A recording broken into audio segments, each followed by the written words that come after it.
Bye. Hello, everyone. Today, we are going to discuss Semester 5, Artificial Intelligence and Data Science Engineering. Thank you, Professor Ananya. This subject is the backbone of computer science and helps students connect theory with real-world electronics. Let's start today's episode. ভাবুন তো কলকাতার একটা নামকরা মিষ্টির দোকান যার সন্দেশের স্বাদ মুখে লেগে থাকার মতো, কিন্তু ওদের রেসিপিটা টপ সিক্রেট। বিশেষ করে ঠিক কতটা ছানার সাথে কতটা চিনি মেশালে ওই পারফেক্ট স্বাদটা আসে। এই যে গোপন অনুপাত, এটাই হলো আমাদের প্যারামিটার, যেটা আমাদের খুঁজে বের করতে হবে। চলুন আজ আমরা এই রহস্যের সমাধান করি। তো শুরুটা কিভাবে করা যায়? চলুন একদম সহজ রাস্তাটা ধরি। আমাদের প্রথম অনুমানের পদ্ধতিটা হবে সবচেয়ে সরাসরি, মানে আমাদের হাতে যা প্রমাণ আছে, অর্থাৎ আমরা যে সন্দেশগুলো চেখে দেখেছি, শুধু তার উপর ভিত্তি করেই আমরা একটা সিদ্ধান্তে আসব, কোনো রকম আগের ধারণা ছাড়াই। এই যে আমরা গোপন রেসিপি খোঁজার কথা বলছি, টেকনিক্যালি এরই নাম হলো প্যারামিটার এস্টিমেশন। এখানে দোকানের একটা সন্দেশ হলো আমাদের স্যাম্পল ডেটা, আর সেই ডেটা বিশ্লেষণ করে আমরা আসল রেসিপি মানে আমাদের প্যারামিটার অনুমান করার চেষ্টা করছি। আচ্ছা, এই পদ্ধতিটার নামটা বেশ গালভরা, ম্যাক্সিমাম লাইকলিহুড এস্টিমেশন বা MLE, কিন্তু এর কাজটা খুব সহজ।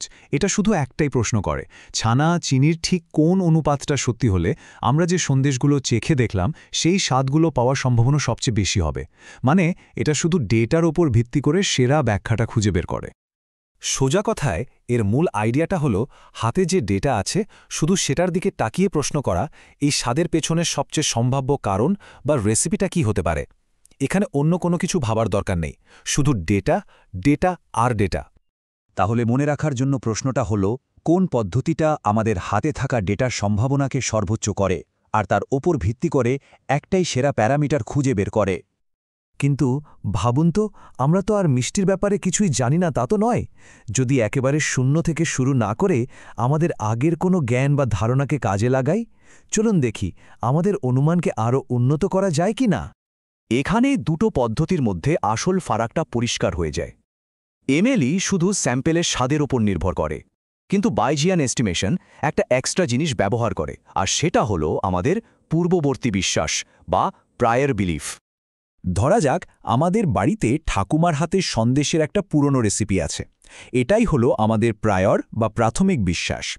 এখন আমরা দোকানের সন্দেশ চেখে দেখলাম, যা কিনা আমাদের নতুন প্রমাণ বা এভিডেন্স।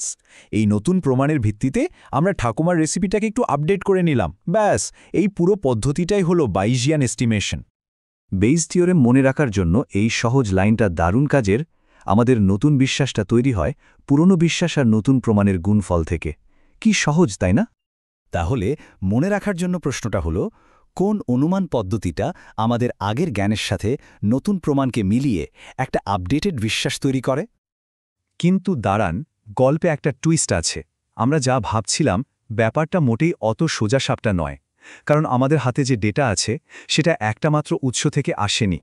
এবার ভাবুন তো, যদি দোকানটা শুধু একরকম নয় বরং দুই রকমের সন্দেশ বানায়, আর আমাদের কাছে যে স্যাম্পলগুলো আছে সেগুলো সব মেশানো, তাহলে তো আমাদের একটা নয় দুটো আলাদা গোপন রেসিপি খুঁজে বের করতে হবে।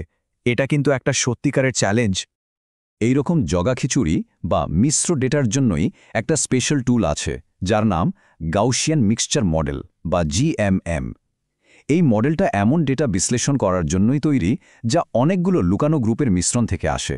আমাদের দুই ধরনের সন্দেশের মিশ্রণের জন্য এটা একদম পারফেক্ট।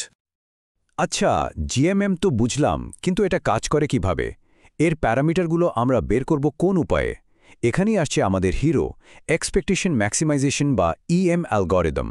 এটা একটা দারুণ দুই ধাপের প্রক্রিয়া, যা আমাদের এই লুকানো তথ্য খুঁজে বের করতে সাহায্য করে। ব্যাপারটা একটা দুই ধাপের খেলার মতো।